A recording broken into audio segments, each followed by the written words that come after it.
to make sure you're within that range. This feels like it's much lower. So it's, I think it is. I think it's like 30 you something. shouldn't be able to do that. You're going to increase your chances of getting a flat.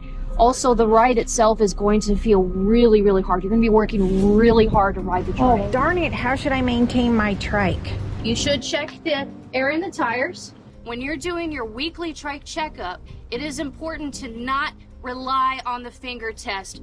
It is important to use a tire pressure gauge. The reason you should use a tire pressure gauge is because your fingers are not calibrated to know what the tire pressure is. So by using a tire pressure gauge or the gauge that is on your pump, you could tell how much air is in the tire. When you're going to inflate your tires, it is important to use the right pump. So please don't reach for your hand pump. This should be used for emergencies only, for very small tire pressure adjustments while you are on the trail. Instead, use a floor pump. So before you start pumping air in your tire, check the tire sidewall for your PSI number range. For example, this says 45 to 70 PSI.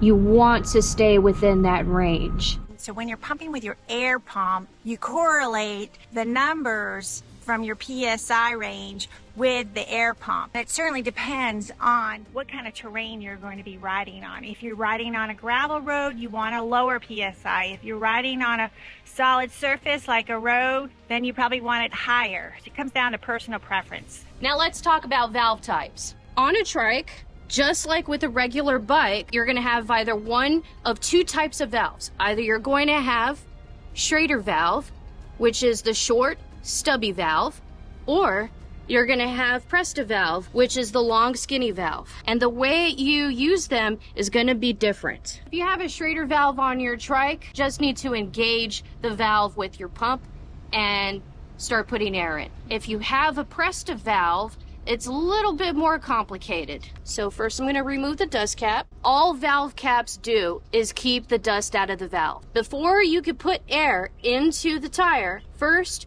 you need to unscrew this little nut right until it can't unscrew anymore. That allows air to go in and out of the system.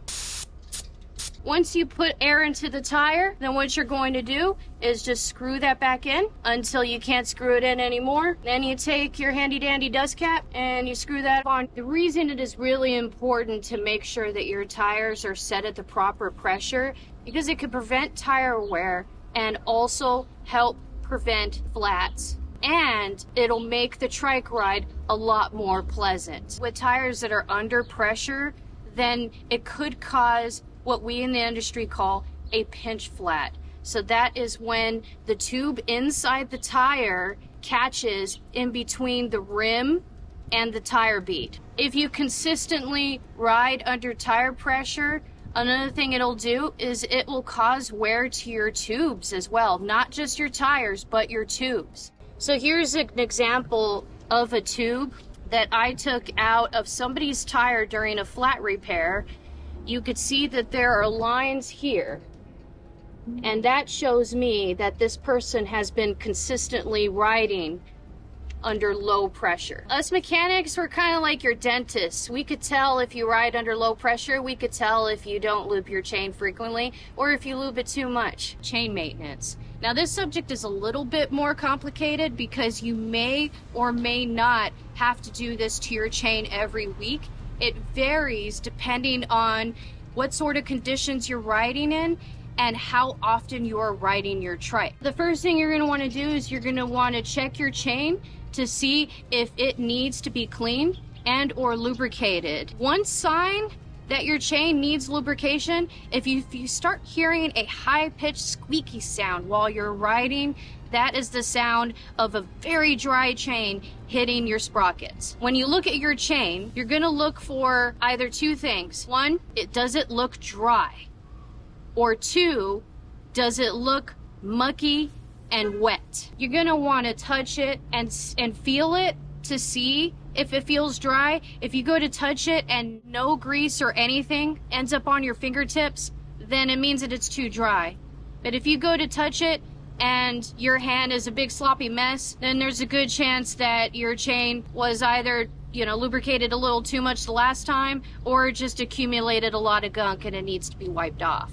It is very important to make sure that your chain is properly lubricated, because this will help prevent acceleration of wear on your drivetrain parts. So people are gonna have opinions on which way is the best, but I'm going to teach you a very simple way to lubricate your chain so that you could just focus more on riding and less on chain maintenance. The first thing you're gonna do is you're gonna get your trike maintenance friend or your trike stand, and you're gonna lift the back part of the trike up so that way it's easier to move the chain backwards and forwards. And what that does is that lifts the wheel off the ground and allows you to do all sorts of maintenance. The next step is you're gonna take a rag, or you can use some old t-shirts, and you're going to wipe off the chain. What I like to do is I like to spray the rag with some form of degreaser. If you have a spray bottle and some dish soap, then what you could do is put a little bit of dish soap into that spray bottle and dilute it with water, and you could just spray the rag with that and then use that to wipe all of the dirt off of the chain. There are products on the market that do a better job, such as Muck Off, but if you don't want to go through the trouble of, you know, buying that product, you just want to use what you have at home, soapy water will work just fine. Once you're done cleaning the chain, then what you're going to do is get your favorite bike chain lubricant of choice. Here at the shop, we like to use Rock and Roll because it's just an easy lube to use. It has a wax solvent in the bottom, so it cleans while it lubes. Give it a good shake, and then apply the lubricant to each roller on the chain. Usually it takes about maybe 2 revolutions. You always have to do it in the front with the trike because you have to pedal. And then you're ready for the final step. Wait a few minutes and then wipe off any excess lubricant. You do not want to have a bunch of lube on your chain, because then that'll cause other issues. The lubricant will get all over the rest of the drivetrain, and that will also accelerate wear on the drivetrain, as well as cause a big old mess. Here's an extra tip on keeping your trike well maintained. It's a really good idea to keep your trike stored in a dry, cool place, preferably someplace that is temperature controlled, such as a garage or inside of a house, or a shed would even be fine too. If you need to store the trikes outside, please use an appropriate outdoor cover to cover your trikes with to help prevent corrosion and other issues. There's never an excuse not to ride. Doesn't matter how old you are. There's a bike that'll take you.